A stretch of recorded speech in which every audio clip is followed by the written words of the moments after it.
What if I told you about a man whose divine connection was so profound that his very bones held the power to reverse death itself? Consider a prophet whose miraculous deeds seemed to rewrite the fundamental laws of existence, causing an iron axe head to become buoyant, creating food out of thin air, and even summoning children back from the grave. This isn't a tale of fantasy.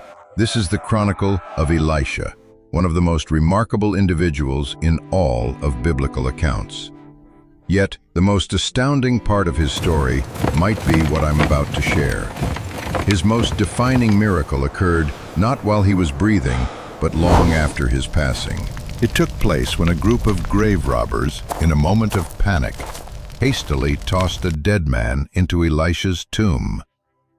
The very instant that lifeless body made contact with Elisha's bones, the man was jolted back to life, standing upright on his own 2 feet. How could such a thing be possible? What kind of heavenly power could linger with a prophet with such intensity, even after death had claimed him? Today we are going to explore the astonishing life of Elisha in its entirety. We'll journey from the pivotal moment he set his old life ablaze to answer his higher purpose, through the incredible wonders that defined his ministry, and all the way to the supernatural inheritance that extended beyond his own mortality. I invite you to stay with us, because this account is poised to challenge your understanding of faith, divine power, and the very boundaries of what we deem impossible. Let's transport ourselves to a typical day in the agricultural heartland of ancient Israel. Imagine the sun bearing down, the earth turning over with the steady pull of a plow, and a young man named Elisha, engaged in the familiar rhythm of farm work he had known his whole life. But we need to grasp the scale of this scene. This wasn't a small family garden. The record in 1 Kings chapter 19, verse 19, reveals that Elisha, son of Shaphat, was plowing with 12 yoke of oxen, with himself guiding the final pair. Let's pause to fully absorb that detail. 20 yoke translates to 24 powerful oxen, methodically tilling the land. For that era, this was farming on a commercial scale. It tells us that Elisha belonged to a prosperous family and was overseeing a significant agricultural enterprise. His mind was likely occupied with practical concerns, the proper depth of the furrows, which sections of the land required the most attention, the ever-present question of the weather. It was just another day in a life that seemed mapped out, comfortable, and predictable. But the divine had a different blueprint for his life. Those plans were about to materialize in the form of an old prophet striding purposefully across Elisha's field. Suddenly, Elijah was there. You have to understand, this wasn't just some passing traveler. Elijah was the most revered and formidable prophet in the nation of Israel, a man who had famously summoned fire from the heavens and commanded the skies to withhold rain for 3.5 years. He was a figure of immense renown, inspiring both awe and fear. And he was walking directly toward Elisha. What transpired next was both beautifully simple and utterly life-altering. Elijah offered no grand speech, no detailed explanation of his purpose. He simply approached Elisha, removed his own mantle, that distinctive outer garment that signified his role as God's chosen messenger, and draped it over Elisha's shoulders. And then he just continued walking. That was all. There was no formal interview, no lengthy application, just a cloak laid across the shoulders of a farmer. Yet Elisha grasped the meaning instantly. This was far more than a gift of clothing. This was a divine summons. This was God's voice, without speaking a word, declaring, "You are the one I have chosen. Your existence is about to be completely transformed. You are destined to be a prophet." In a single, breathtaking moment, every vision Elisha had for his future, the farm, the security of his family's wealth, the predictable rhythm of his life, was cast into uncertainty. Elisha made his decision in that very instant. He left the oxen where they stood, likely still harnessed to their plows, and sprinted after Elijah. When he finally reached the older prophet, he made a single, heartfelt request. 1 Kings 19:20 preserves his words for us. "Please permit me to kiss my father and my mother goodbye, and then I will follow you." He wasn't asking for time to weigh his options. He wasn't attempting to bargain or postpone his commitment. His only desire was to bid a proper farewell to his family. This was clearly important to him. These were the people who had nurtured him, cherished him, and provided the very life he was now preparing to forsake. Elijah turned to him and spoke a phrase that might initially seem perplexing. "Go back again, for what have I done to you?" Now, at first glance, that might sound dismissive, couldn't it? But consider the deeper message. Elijah was essentially telling him, "This isn't my doing. I haven't compelled you. I simply presented a calling by throwing a cloak on you. But the decision to accept it rests entirely with you. You are free to return to your plows if that is your wish. I am not holding you back." This was a profound test of Elisha's conviction. Did he truly desire this path, or was he merely swept up in the emotion of the moment? Elisha's actions provided a definitive answer. He did turn back, but not to reclaim his former life. He returned to ceremoniously end it. He took that team of oxen, his own valuable animals, symbols of his wealth and future security, and he slaughtered them, all of them. Then he did something even more resolute. He gathered the wooden plowing implements, the very tools of his trade, shattered them into pieces, and used them as firewood to cook the meat of the slaughtered oxen. This act became his farewell feast. He summoned his family, his friends, his neighbors, everyone in his community. They all gathered and shared in the meal. They all watched as Elisha converted every symbol of his past profession into a final communal supper. The tools of his trade were now ashes. The source of his wealth was gone. There was no longer any equipment for farming. Even if Elisha were to have second thoughts the next day, there was no turning back. He had made it utterly impossible to resume his old life. This is a powerful picture of what true, unreserved commitment looks like. Elisha didn't hold on to a contingency plan.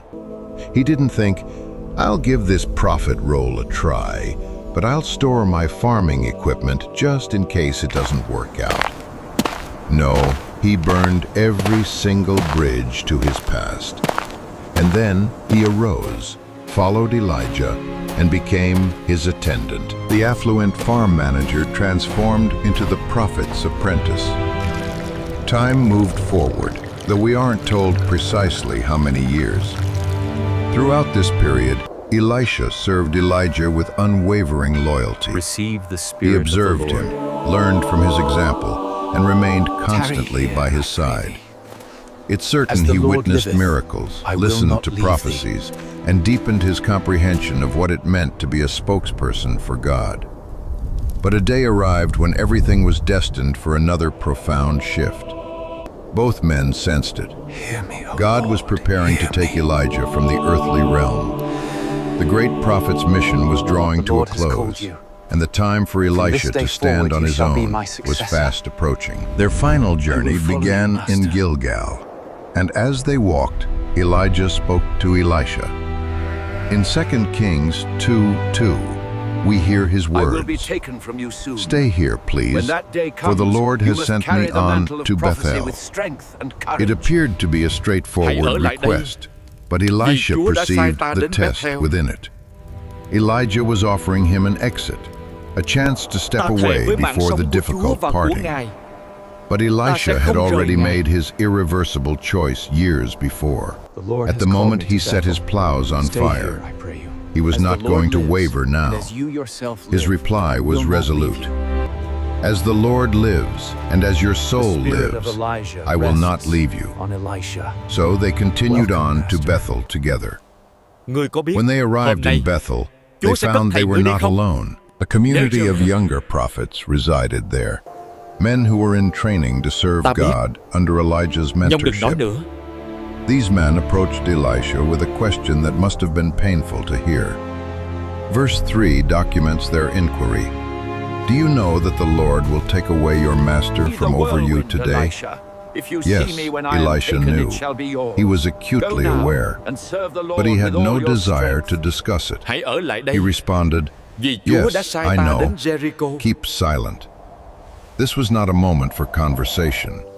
It was a moment for staying as close to Elijah as possible for whatever time was left. Then Elijah tested his apprentice once more. "Elisha, stay here, please, for the Lord has sent me on to Jericho." And once again, Elisha refused to be left behind. "As the Lord lives, and as your soul lives, I will not leave you." So they journeyed to Jericho together. The same sequence of events unfolded in Jericho. The sons of the prophets in that city came to Elisha with the identical, heart-wrenching question. "Do you know that the Lord will take away your master from over you today?" And Elisha gave them the very same reply. "Yes, I know. Keep silent." Knowing what was about to happen did not make the reality any easier to bear.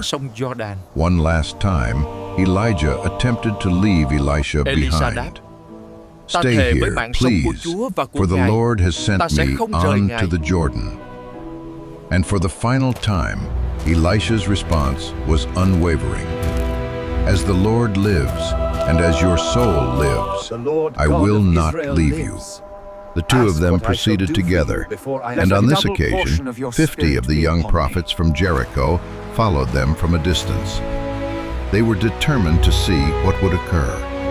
They wanted to bear witness to the moment Elijah would be taken. They now stood at the banks of the Jordan River, the very river the nation of Israel had crossed to enter the Promised Land generations before. Elijah took his mantle, that same cloak he had placed on Elisha's shoulders in the field years ago, and he rolled it up tightly. Then he struck the surface of the water with it. What happened next was an event that defies the laws of nature. The river divided, forming two towering walls of water with a path of dry ground appearing between them. Elijah and Elisha walked across as if on a common road. Upon reaching the other side, Elijah paused. He knew this was the end of their journey together. These were his last moments with his student, his attendant, the man destined to continue his life's work. He turned to Elisha with an offer that revealed the depth of his care.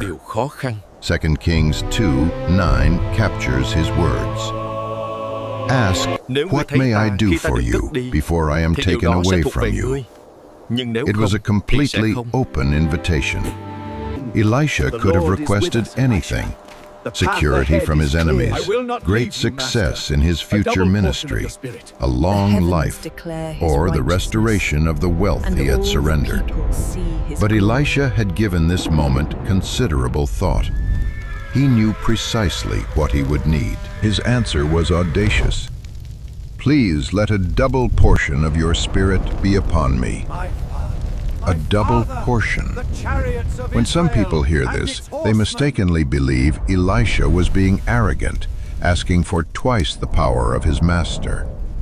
But that interpretation misses the cultural significance entirely.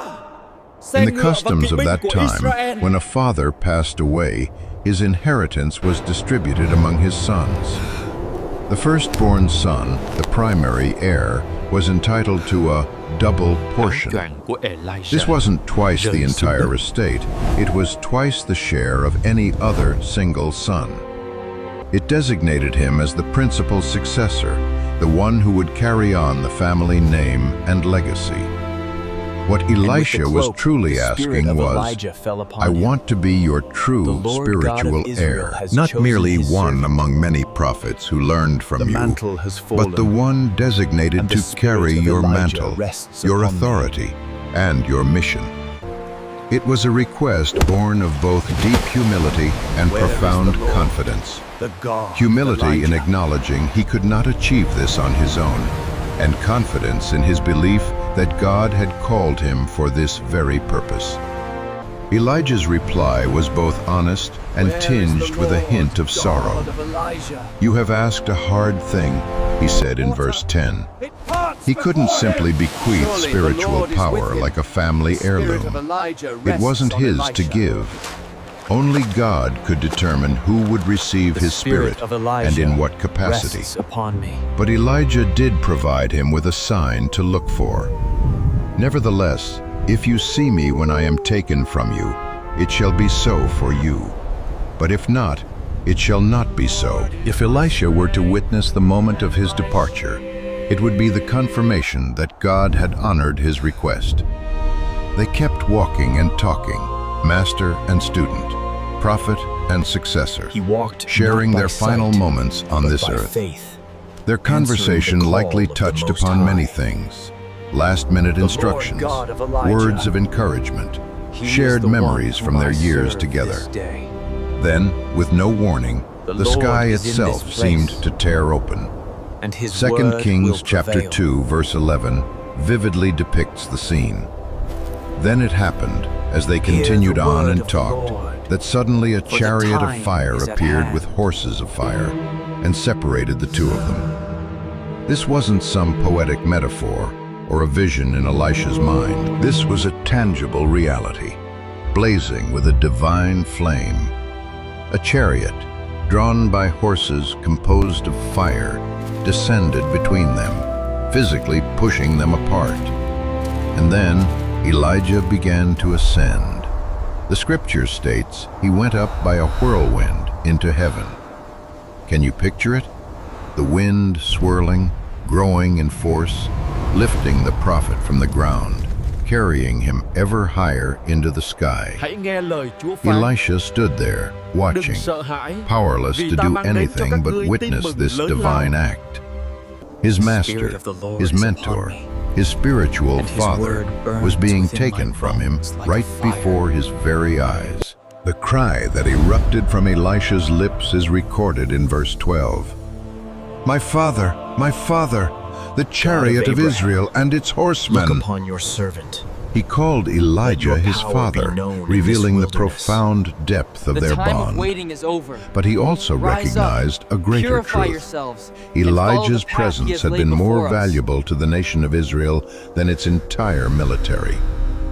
While the nation put its trust in soldiers, horses, and chariots, the true shield of protection had been this lone prophet who stood as an intermediary between the people and God's judgment. Have faith. And now that shield was gone. And the oil Elijah will not vanished run from his dry. view. And Elisha saw him no more. The grief overwhelmed him. Elisha seized his own garments and ripped them in two. This was a traditional expression of mourning, an outward manifestation of a heart that felt torn asunder.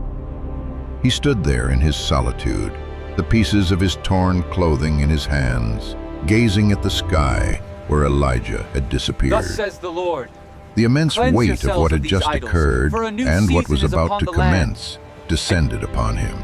As the prophet But has then spoken, Elisha glanced so down shall it be. and noticed something that From altered this barren everything. soil, There on the ground, at the very spot where Elijah had been standing when the whirlwind took him, lay the mantle. That prophetic cloak had fallen from Elijah during his ascent. It now rested on the earth, waiting. This was the same garment that had been placed on Elisha's shoulders in the field years ago. It was the same mantle that had parted the waters of the Jordan only moments earlier. And now it was his to claim. Elisha bent down and took up the mantle of Elijah that had fallen. He held it, feeling its significance, understanding all that it represented. He then turned and walked back to the Jordan River. The water flowed before him, just as it always had. But something fundamental had changed. Elisha was not the same man who had crossed it a short while ago. He had witnessed the impossible. He had received the sign. And now he held the mantle. He stood at the river's edge, took the mantle, and struck the water with it, just as Elijah had done. But as he acted, he cried out loud. Verse 14 of 2 Kings chapter 2 shares his words. Where is the Lord God of Elijah? Think about the depth of that question. He was asking, where is the God who just carried my master into the heavens? Where is the God who parted this very river less than an hour ago? Where is the God who worked so powerfully through Elijah for all these years? Is he still here? And will he now work through me? It was a question saturated with both faith and profound need. Elisha was declaring, I know you are the same God. I know your power is undiminished. But will you respond to me as you responded to him? And God responded. The moment Elisha struck the water, it divided to the left and to the right. The walls of water rose on both sides, and a path of dry ground materialized just as it had before. The same miracle, the same power, the same God, but now flowing through a new prophet. Elisha walked across the Jordan on dry ground, and with every step he was walking into his new calling. On the other side of the river in Jericho, 50 pairs of eyes had observed the entire event. Those young prophets who had followed from a distance had seen it all. They saw Elijah taken up. They saw Elisha left behind. And now they saw Elisha returning alone across the Jordan, with the waters parting for him, just as they had for Elijah. 2 Kings 2:15 reveals their immediate conclusion. Now when the sons of the prophets who were from Jericho saw him, they said, the spirit of Elijah rests on Elisha. There was no question in their minds.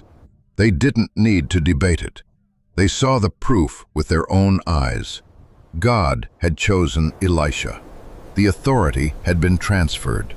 The spirit that had empowered Elijah was now empowering his successor. They came to meet him, and upon reaching him, they bowed low to the ground before him. This was not an act of worship, but one of deep respect and acknowledgement of his new role. The student had become the teacher. The servant had become the master. God had elevated him, and they recognized it. But these young men still had a concern. They approached Elisha, saying, Look now, there are 50 strong men with your servants. Please let them go and search for your master, lest perhaps the Spirit of the Lord has taken him up and cast him upon some mountain or into some valley. They had witnessed the Ascension, but they imagined that perhaps his physical body had been deposited somewhere and needed a proper burial. From their human perspective, it was a logical thought. Elisha's response was direct. You shall not send anyone. He knew the truth. Elijah was not coming back. There was no body to be found. But the young prophets persisted, urging him repeatedly until Elisha felt embarrassed to continue refusing. Finally, he relented. Send them. 50 men set out and searched for 3 full days. They scoured mountains and explored valleys, looking anywhere they thought Elijah's body might have been left. They discovered nothing. When they returned to Elisha in Jericho, he looked at them and stated what he had known from the beginning. Did I not say to you, do not go? They had learned an important lesson. Elisha possessed knowledge and insight that they did not. He was, without a doubt, their new leader. While Elisha was staying in Jericho, a group of men from the city came to him. These were not the young prophets, but ordinary citizens with a grave problem. Verse 19 of 2 Kings chapter 2 relays their plea. Please notice, the situation of this city is pleasant, as my Lord sees, but the water is bad, and the ground is barren. Jericho was a beautiful city in a prime location with pleasant surroundings. But aesthetics mean little when your water is undrinkable and your land is unproductive. The spring that was the city's lifeblood was contaminated. Because the water was toxic, the land could not yield crops. Animals that drank from it fell ill, and the people suffered. The very future of Jericho was in jeopardy due to this single critical issue with their water. Elisha did not hesitate. He didn't declare the problem too great for a newly appointed prophet, or say he needed weeks of prayer to consider it. He gave them simple instructions in verse 20. Bring me a new bowl and put salt in it. They did precisely as he commanded, quickly returning with a new bowl filled with salt. Elisha then walked to the source of the water, the very spring from which all of Jericho's water flowed. This was the root of the contamination. He poured the salt from the bowl directly into the spring. As he did, he spoke with divine authority. Verse 21 records his proclamation. Into your hands, Thus O Lord. says the Lord, I have healed this water. From it there shall be no more death or barrenness. Notice how he attributed the power. He didn't claim it for himself. He began with, Thus says the Lord. This was God's intervention, God's healing, God's power. Elisha was merely the channel through whom God chose to work. And the promise God made through Elisha was fulfilled instantly. Verse 22 confirms the outcome. So the water remains healed to this day, according to the word of Elisha, which he spoke. The contamination vanished. The water became pure and clean. Crops could once again flourish. Livestock could drink without harm. People could use the water without fear. Life returned to Jericho.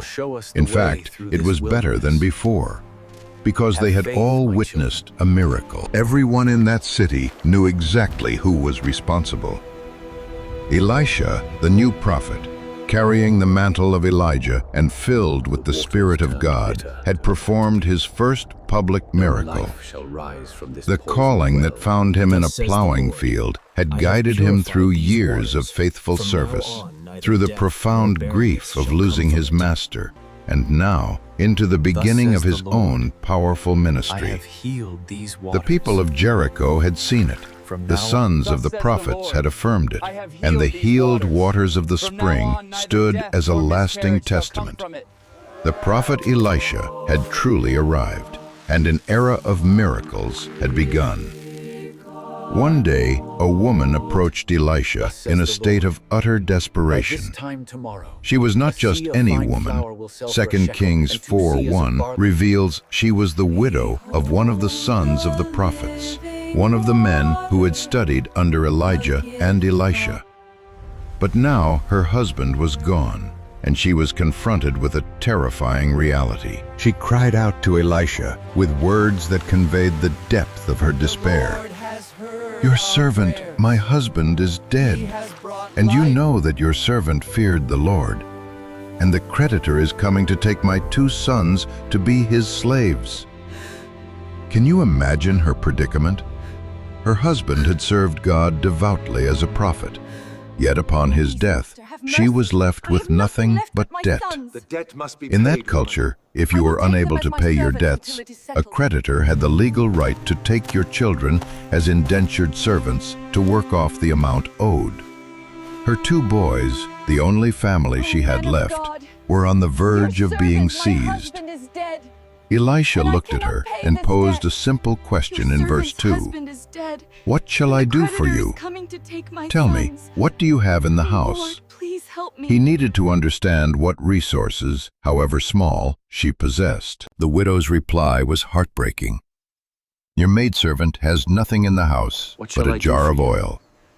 That was her entire inventory, a single jar of oil. It was not nearly enough to sell for any significant amount, certainly not enough to clear her debt and save her sons. But Elisha perceived a potential she could not.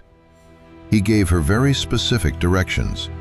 "Go, borrow vessels from everywhere, from all your neighbors, empty vessels. Do not gather just a few." She was to collect as many empty containers as she could possibly find. Jars, pots, any vessel capable of holding liquid. He stressed the importance of gathering a large quantity. Then he instructed her on the next step in verse 4.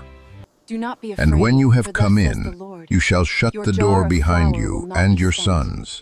Then pour it into all those vessels, and set aside the full ones." She was to enter her home, secure the door for privacy with just her and her sons, and begin pouring from her one small jar of oil into the vast collection of empty containers. The woman followed Elisha's instructions to the letter. She went to all her neighbors, asking to borrow their empty vessels. You can picture her going from house to house, the neighbors likely wondering about her strange request. But she persisted, collecting every container she could. Once she had amassed all the vessels, she went into her house with her sons and closed the door. Then the pouring began. Verse 5 tells us, "So she went from him and shut the door behind her and her sons, who brought the vessels to her, and she poured it out. One by one, her sons would bring an empty container. She would fill it to the brim, set it aside, and they would bring another, and the oil just kept flowing." It was a physical impossibility. That single jar should have been depleted after filling just 2 or 3 containers at most. But it was not. The oil continued to pour, an unending stream. Verse 6 describes the climax. "Now it came to pass, when the vessels were full, that she said to her son, 'Bring me another vessel.' And he said to her, 'There is not another vessel.' So the oil ceased. The miraculous flow of oil continued as long as there was an empty vessel to receive it. The moment they ran out of containers, the oil stopped.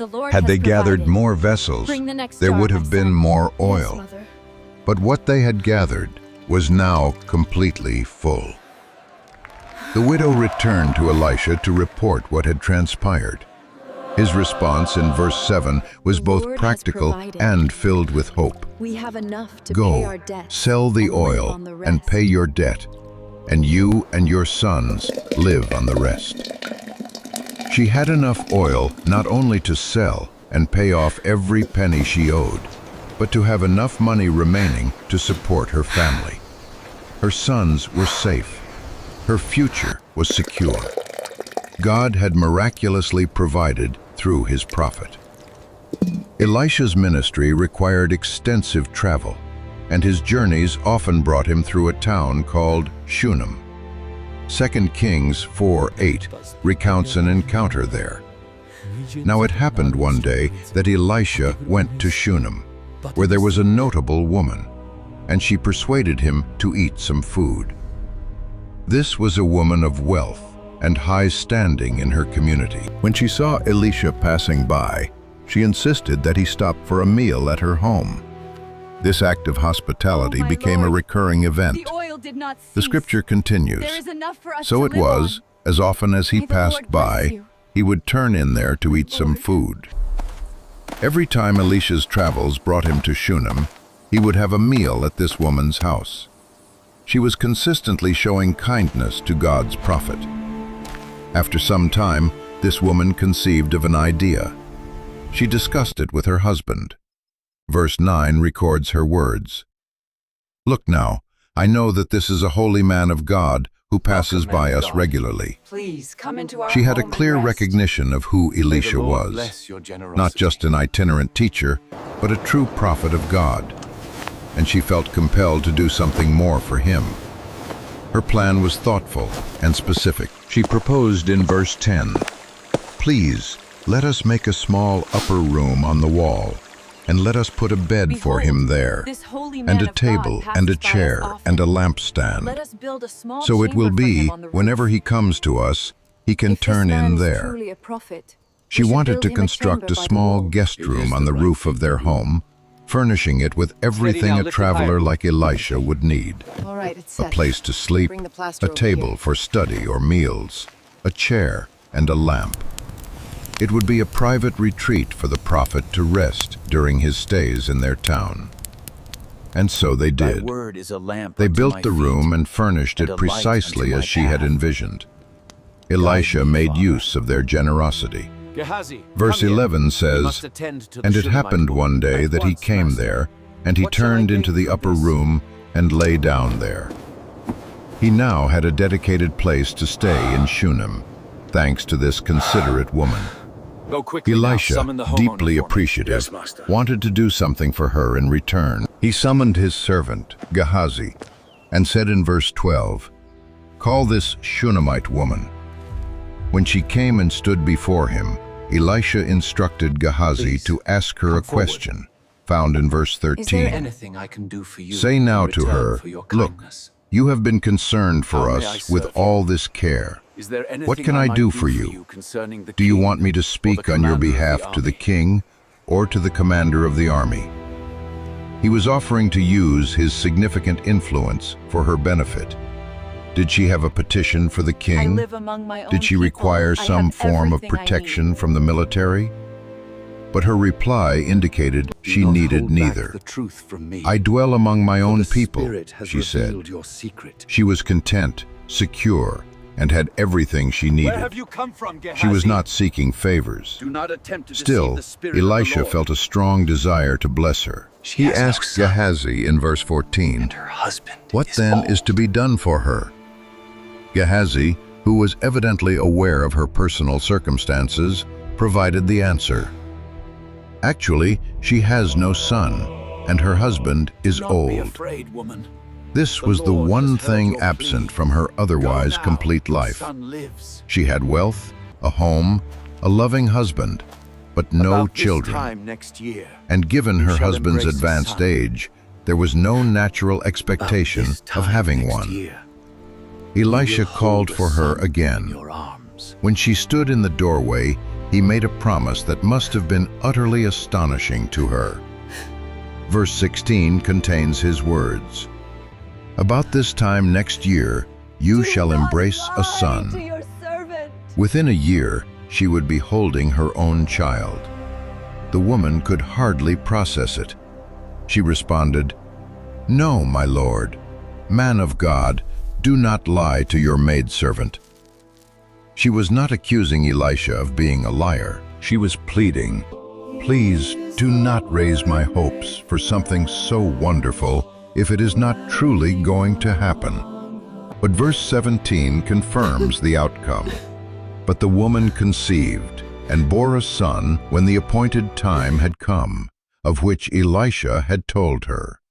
Exactly as the prophet had declared, she gave birth to a baby boy the following year. Years passed, and the boy grew. Then one day, a tragedy struck. May the Lord 2 bless your Kings harvest, my son. 4:18 tells us, "And the child grew. Now it happened one day that he went out to his father, to the reapers. The boy had gone to the fields where his father was overseeing the harvest. It started as a normal day, but then the boy began to cry out in pain. Verse 19 records his words, Take him quickly. "My head, He is suffering. my head." We must get him help. Something Yes, was master. terribly wrong.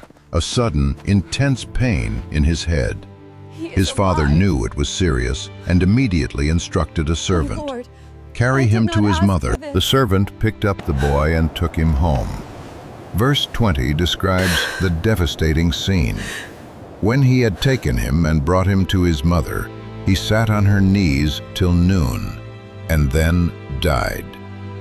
The mother held her suffering son in her lap, trying to comfort him, helpless as she watched him fade.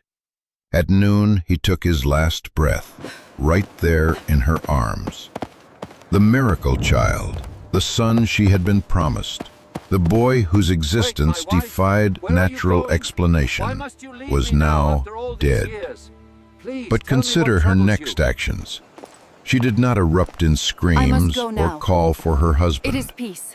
Verse 21 says, "And she went up and laid him on the bed of the man of God, shut the door upon him, and went out."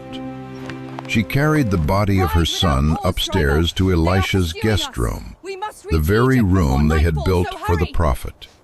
She placed him on Elisha's bed, closed the door, and came back downstairs. Then she called to her husband with a curious request in verse 22. "Please send me one of the young men and one of the donkeys, that I may run to the man of God and come back."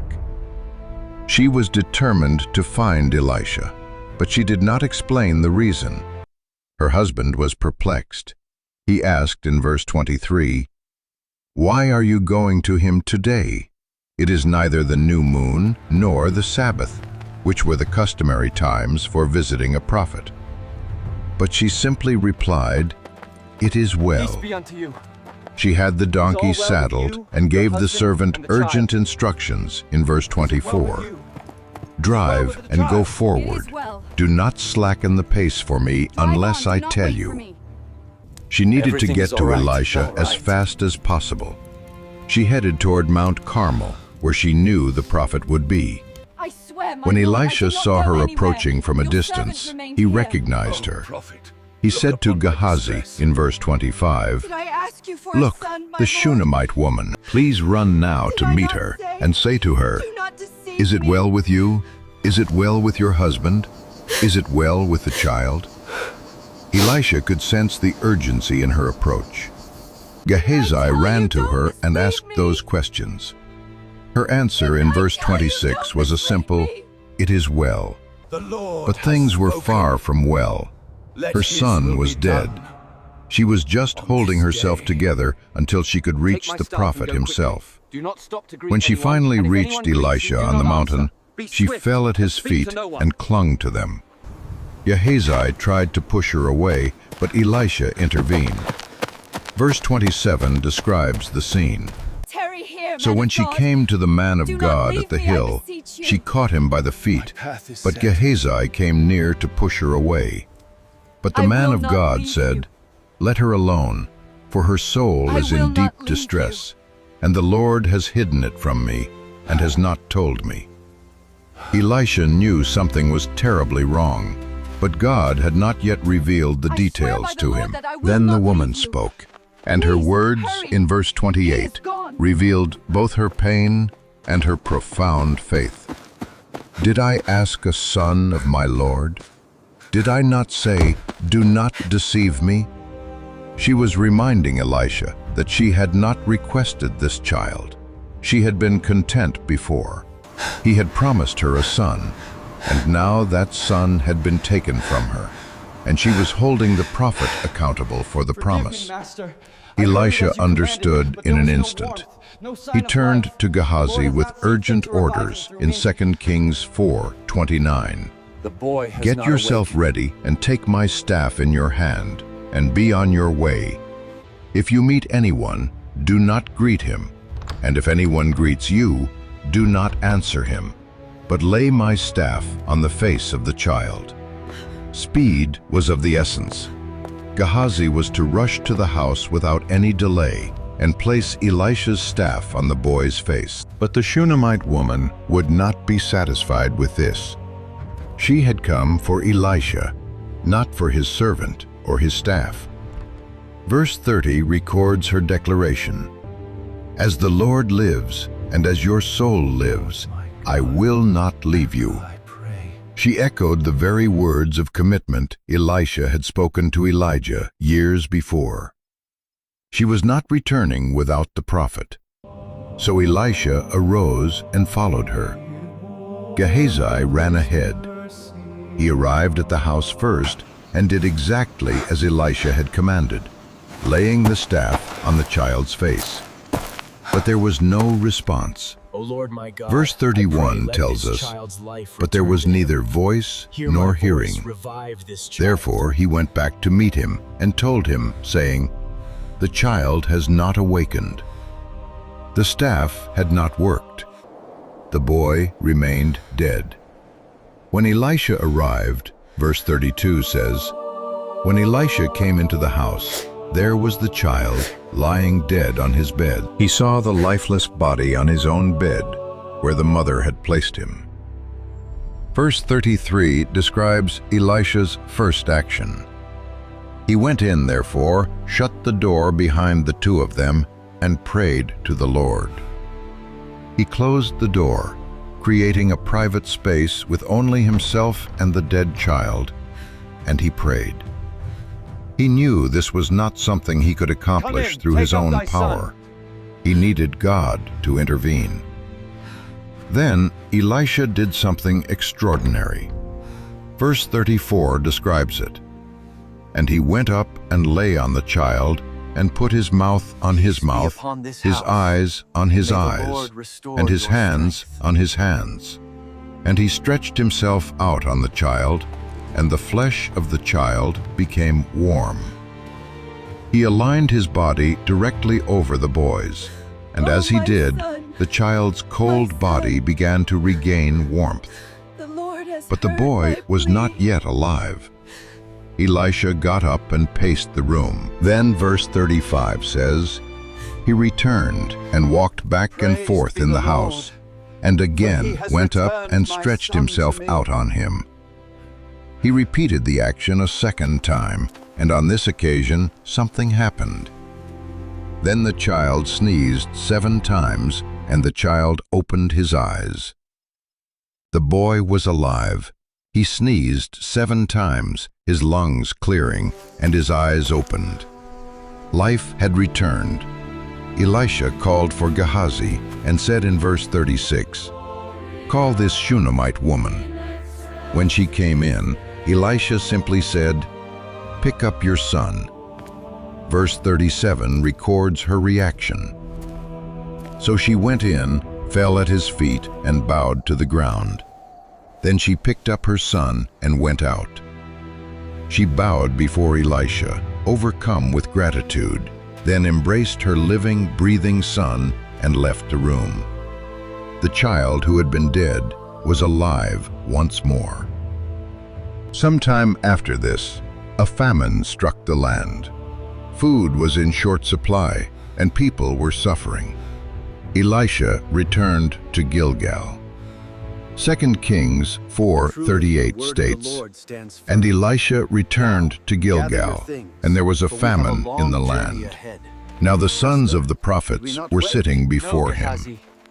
The community of young prophets was gathered with him, likely for instruction. He was dead. Elisha, concerned for their well-being, gave his servant an order. Amen. "Put on the large pot and boil stew for the sons of the prophets."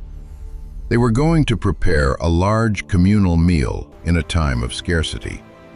One of the young prophets Master, went out to find There is ingredients. death in the pot. Verse 39 says, Go "So now and one gather went meal, out into the and cast field it to into gather this pot. herbs, The and famine found is a severe, wild vine, but the Lord and will gathered provide." from it a lapful of wild gourds, and came and sliced them into the pot of stew, though they did not know what they were. Believing he was helping, he found some wild gourds, filled his robe with them, and added them to the stew.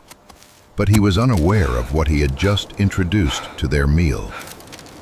When the stew was ready, it was served to the men. As soon as they began to eat, they knew something was terribly wrong. Verse 40 captures their alarm. How much longer must we wait Then for they the Lord's served it to bounty? the men to eat. Be patient, Now it Eliezer. happened, as The they were aroma eating alone the is a stew, blessing. that they cried out and said, May the Lord "Man of sanctify this God, food there for is our death in the strength pot." days to come. And they could not eat Amen. it. The gourds were poisonous. The entire stew was contaminated and potentially lethal. Elisha remained calm. He gave a simple instruction. Then bring some flour. Someone brought him the flour, and verse 41 tells us what happened next. So he said, "Throw it in for the people, that they may eat." And there was nothing harmful in the pot. He tossed the flour into the poisoned stew, and instantly it was Be purified. silent. The and hear poison the was word of the neutralized. Lord. The death was removed from the pot, and the men could safely Go, finish take their word to meal. the king of Israel, Not saying, long after, a man "The came to servant of visit the Lord Elisha. from his leprosy." 2 Kings 4:42 tells us, "Then a man came from Baal Shalisha, and brought the man of God bread of the firstfruits, 20 loaves of barley bread, and newly ripened grain in his knapsack." This was a generous offering. The firstfruits were traditionally given to God, and this man brought them to God's prophet. Elisha's first thought was for the people around him. He told his servant, "Give it to the people, that Pour they out may for the eat." people, that they But his may servant eat. looked at the 20 small loaves, and then at the crowd of people, and the numbers Behold, didn't add up. refining Verse 43 fire records his consumes the practical dross, objection. making all things What? new. Shall I set this Thus before says the 100 men? Danger is gone. It was a logical Serve the question. people, that they 20 may loaves for 100 people was barely a snack for each person. But Elisha restated his command, this time with a promise. Do you test "Give it my to the faith people, with this that they meager may portion, eat. For or my thus life says with the its Lord, contents?" they shall eat and have some left over." Blessed be the Lord. The servant obeyed. for Verse he has 44 made it gives the wholesome. result. So he set it before them, and they ate and had some left over, according to the word of the Lord. 100 men were fed my friends. with just 20 loaves of bread, Lord has made and it when wholesome. everyone was satisfied, there was still food remaining. God had multiplied the provision, just as Elisha had declared. Now we arrive at one of the most well-known miracles of Elisha's ministry. There was a man named Naaman, the commander of the Syrian army. 2 Kings 5:1 precious, describes him not as for what a it does, great and honorable man the in the heart from eyes which of it his came. master. He was also a mighty man of valor, but a leper. He possessed everything a man could want: status, honor, Give it to the people military to prowess, and respect. But he suffered from leprosy, a dreadful disease that rendered him a social outcast. During a Syrian raid on Israel, a young Israelite girl had been captured and became a servant to Naaman's wife. Verses 2 and 3 tell us she said to her mistress, "If only my master were with the prophet who is in Samaria, for he would heal him of his leprosy." This young servant that my girl master held a would go to the simple but prophet in profound Samaria. faith that Elisha He would could heal cure him of her his master. leprosy. Naaman relayed this information to his king, who promptly sent Naaman to Israel with a letter for the Israelite king and a treasure trove of gifts. When the king of Israel read the letter, which essentially demanded that he heal Naaman, he fell into a panic. Verse 7 says, "He tore his clothes and exclaimed, 'Am I God to kill and make alive, that this man sends a man to me to heal him of his leprosy?' He suspected it was a pretext for war. But Elisha heard of the king's distress and sent a message to him in verse 8. "Why have you torn your clothes? Please let him come to me, and he shall know that there is a prophet in Israel." Essentially, send Naaman to me. I will handle this. So Naaman, with all his horses and chariots, arrived and stood before Elisha's home. But Elisha did not even come out to greet him. Instead, verse 10 tells us, "And Elisha sent a messenger to him, saying, 'Go and wash in the Jordan 7 times, and your flesh shall be restored to you, and you shall be clean.'" Naaman was enraged. Verses 11 and 12 explain his fury. But Naaman became furious and went away and said, "Indeed, I said to myself, he will surely come out to me and stand and call on the name of the Lord his God, and wave his hand over the place and heal the leprosy. Are not the Abana and the Pharpar, the rivers of Damascus, better than all the waters of Israel? Could I not wash in them and be clean?" So he turned and went away in a rage. He had anticipated a grand spectacle, a dramatic ceremony, and personal attention from the prophet. What he received was a simple, seemingly insulting instruction to bathe in a muddy river. He felt his dignity had been slighted and stormed off. But his servants possessed more wisdom. They approached him and said in verse 13, "My father, if the prophet had told you to do something great, would you not have done it? How much more then, when he says to you, 'Wash and be clean'?" Their logic was sound. If he had been asked to perform a difficult task, he would have done it. So why not this simple one? Naaman listened. Verse 14 tells us, "So he went down and dipped 7 times in the Jordan, according to the saying of the man of God. And his flesh was restored like the flesh of a little child, and he was clean." After the 7th immersion, his leprous skin was made perfect and healthy. The disease was gone.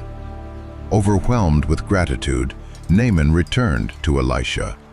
He stood before the prophet and declared in 2 Kings 5, verse 15, "Indeed, now I know that there is no God in all the earth except in Israel." He then tried to offer Elisha the lavish gifts he had brought. But Elisha refused. Verse 16 states, "As the Lord lives before whom I stand, I will receive nothing." Naaman pressed him, but Elisha was adamant. The miracle was a gift from God and not for sale. Finally, Naaman departed for home. But Gehazi, Elisha's servant, had been watching. The thought of all that silver, gold, and fine clothing returning to Syria was too much for him. 2 Kings 5:20 reveals his internal monologue. "Look, my master has spared Naaman this Syrian, while not receiving from his hands what he brought. But as the Lord lives, I will run after him and take something from him." So Gehazi chased after Naaman's caravan. When Naaman saw him, he stopped and asked if everything was all right. Gehazi then lied. Verse 22 records his fabricated story. "All is well. My master has sent me, saying, 'Indeed, just now 2 young men of the sons of the prophets have come to me from the mountains of Ephraim. Please give them a talent of silver and 2 changes of garments.'" Naaman was happy to oblige, even insisting Gehazi take 2 talents of silver. Gehazi took the gifts, hid them in his house, and then went and stood before his master. Elisha asked him in verse 25, "Where did you go, Gehazi?" He lied again. "Your servant did not go anywhere." But Elisha knew. God had revealed everything. Verse 26 records Elisha's response. "Did not my heart go with you when the man turned back from his chariot to meet you? Is it time to receive money and to receive clothing, olive groves and vineyards, sheep and oxen, male and female servants?" Elisha knew exactly what Gehazi had done and the life of luxury he planned to build with his ill-gotten wealth. Then came the judgment in verse 27. "Therefore the leprosy of Naaman shall cling to you and your descendants forever." Instantly it happened, and he went out from his presence leprous, as white as snow. The very disease that had left Naaman now consumed Gehazi, a permanent consequence of his greed and deceit. One day, the sons of the prophets came to Elisha with a practical problem. In 2 Kings 6:1, they said, "See now, "The place where we dwell with you is too small for us." Greetings, Their community was growing, and they had trust you are outgrown well. their living quarters. Gehazi, They had a where have you proposal. Verse 2 continues, "Please, let us go to the Jordan, and let every man take a beam from there, and let us make there a place where we may dwell." They wanted to go to the river, cut down trees, and construct a larger building for themselves. Elisha gave his approval. Rabbi, Go. we seek guidance on But this they route. had one more request. "Please consent to go with your servants." Elisha Behold now, agreed. the place "I where we will dwell go." before you is too small So for us. Elisha accompanied them to the Jordan, and they all began to Truly, work, I say to you, felling trees for their project. this is the path But we then must take. an accident happened. Verse 5 describes Do it. not be eager to But as leave one when was the cutting down a harvest is tree, plentiful. the The iron Lord axe has head work for us fell to do into in the this water. place.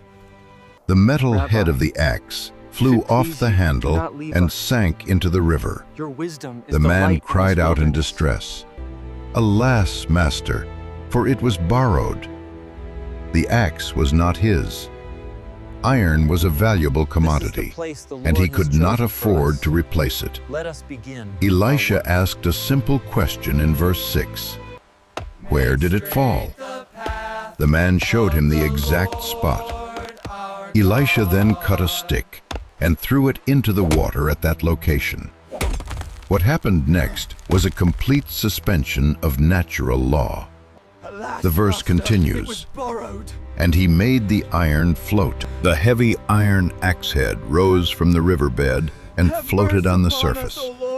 Elisha simply said, "Pick it up for yourself." The man reached out and recovered his borrowed tool.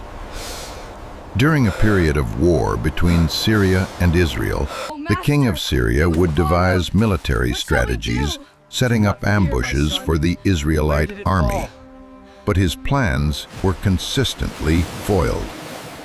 2 Kings 6:9 explains why. "And the man of God sent to the king of Israel, saying, Beware that you do not pass this place, for the Syrians are coming down there." Elisha would supernaturally learn of the Syrian king's plans and send warnings to the king of Israel, who would then avoid the traps. This happened repeatedly. The king of Syria became deeply troubled, as noted in verse 11. He was certain there was a traitor in his inner circle, leaking his most secret plans. He demanded of his servants, "Will you not show me which of us is for the king of Israel?" Thank you. Leave us. But one of his servants knew the real reason. In verse 12 he explained, "None, my lord, O king, but Elisha, the prophet who is in Israel, tells the king of Israel the words that you speak in your bedroom." There was no spy. It was the prophet. God was revealing the king's secrets to Elisha. The Syrian king then decided to capture the prophet. His scouts located Elisha in the city of Dothan. The king didn't just send a small detachment. 2 Kings 6:14 says, "Therefore he sent horses and chariots and a great army there, and they came by night and surrounded the city. An entire army, under the cover of darkness, encircled the city to capture one man." The next morning, Elisha's servant went outside and was met with a terrifying sight. Verse 15 tells us, "There was an army surrounding the city with horses and chariots." They were completely trapped. He ran back to Elisha in a panic, crying, "Alas, my master, what shall we do?" But Elisha was perfectly calm. His response in verse 16 was filled with confidence. "Do not fear, for those who are with us are more than those who are with them." The servant must have been utterly confused. He could only see the Syrian army.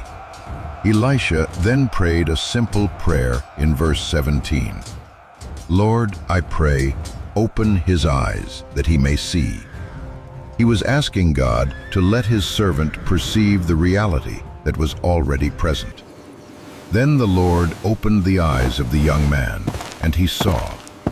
And behold, the mountain was full of horses and chariots of fire all around Elisha. The servant suddenly saw what Elisha had seen all along: a heavenly army, a host of fiery chariots and horses sent by God to protect his prophet. Master, what are we to do? As the Syrian army advanced, Elisha prayed again in verse 18, "Strike this people, I pray, with blindness." And God answered instantly, striking the entire army with a disorienting blindness.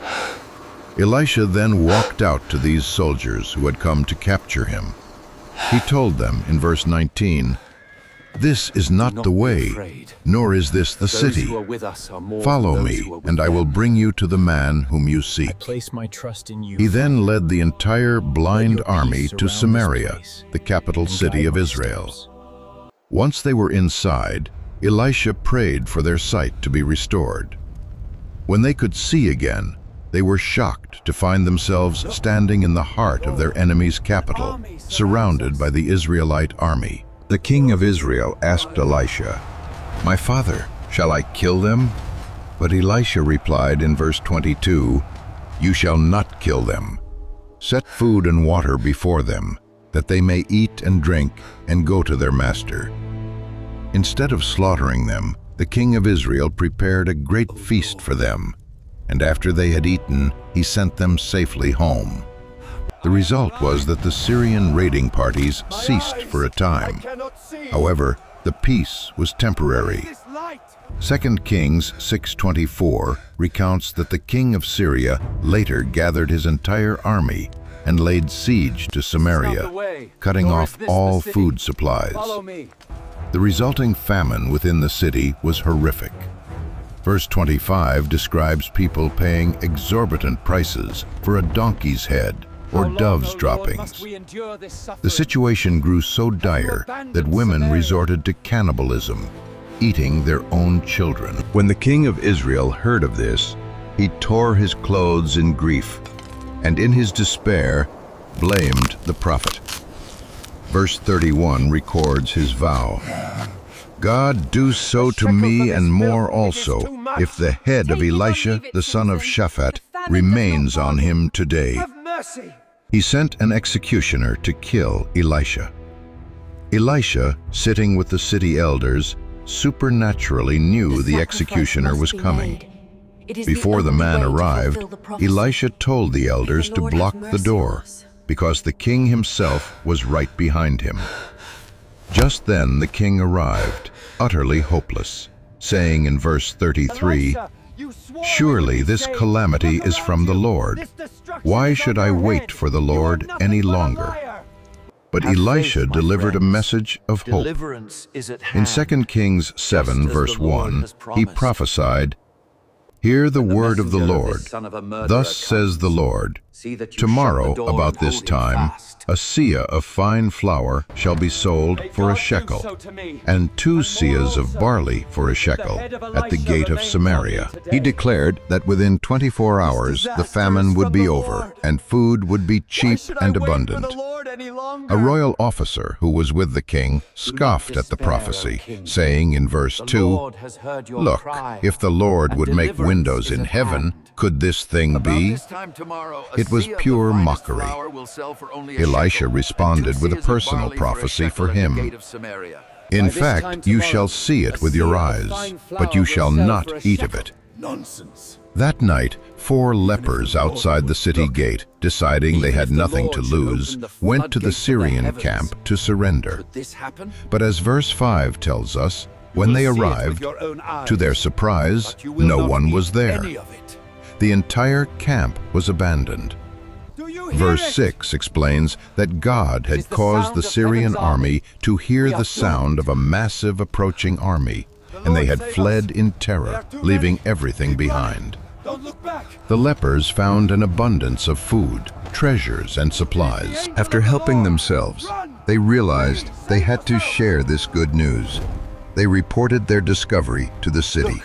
The people of Samaria rushed out and plundered the Syrian camp.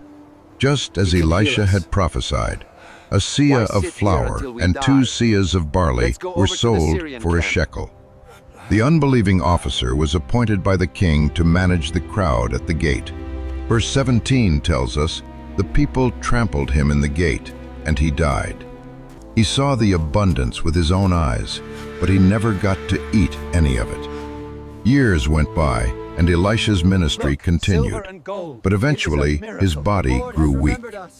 2 Kings 13:14 says, Elisha had become sick with the illness of which he would die. This was his final illness. Joash, the king of Israel, came to visit the dying prophet, weeping and crying out the same words Elisha had spoken over Elijah. "Oh, my father, the chariots of Israel and their horsemen." Look at the abundance. Even on his deathbed, Elisha had a final prophecy for the king. He instructed the king to take a bow and arrows and shoot an arrow out the east window, declaring it, "The arrow of the Lord's deliverance from Syria." My father. Then he told the king to strike the ground with the remaining arrows. Chariots and The horsemen of king Israel. struck the ground 3 times and stopped. Elisha grew angry, as verse 19 shows, telling the king he should have struck 5 or 6 times, which would have granted him complete victory over Syria. Because he only struck 3 times, he would now only have 3 victories. Then Elisha died and was buried. His remarkable story seemed to have reached its conclusion. But there was one final, astonishing chapter. The Lord's arrow Sometime of later, victory. during the spring, a group of Israelites were burying a man when they were surprised by a band of Moabite raiders. In their haste to escape, verse 21 says, they put the man in the tomb of Elisha. As soon as the dead man's body made contact with Elisha's bones, an impossible event occurred. He revived and stood on his feet. The dead man was instantly resurrected. Elisha himself was long dead. His body was just bones in a tomb. But the power of the God who had worked through him in life was still profoundly present with him, even in death. And that is the incredible account of Elisha, the prophet whose legacy was so potent that his very remains brought a man back from the dead. From the moment he burned his plows to the resurrection that occurred in his tomb, Elisha's life demonstrates that the power of God operates beyond all human limitations. If this story has made an impact on you today, please don't let it end here. Be sure to hit that subscribe button so you won't miss any of our explorations into these powerful biblical stories. And consider sharing this video with someone who might need a reminder of the miraculous power of God. Your decision to share could be the very thing someone needs to see today. God bless you, and we will see you in the next one. Thus says the Lord, let the barren land be renewed, and may his light shine upon you.